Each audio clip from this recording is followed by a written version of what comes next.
We are learning more about a school fight that broke out at a Santa Rosa middle school. Police say that fight led to several arrests and the discovery of an assault rifle.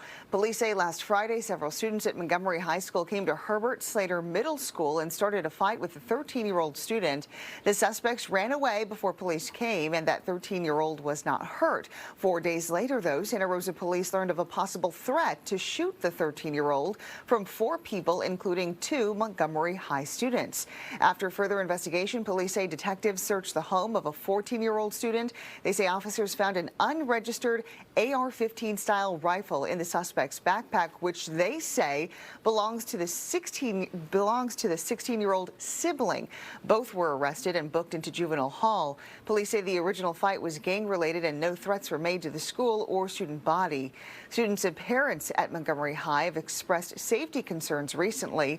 A student was stabbed to death during class back in March. Police say they have assigned an officer to patrol the campus. Now to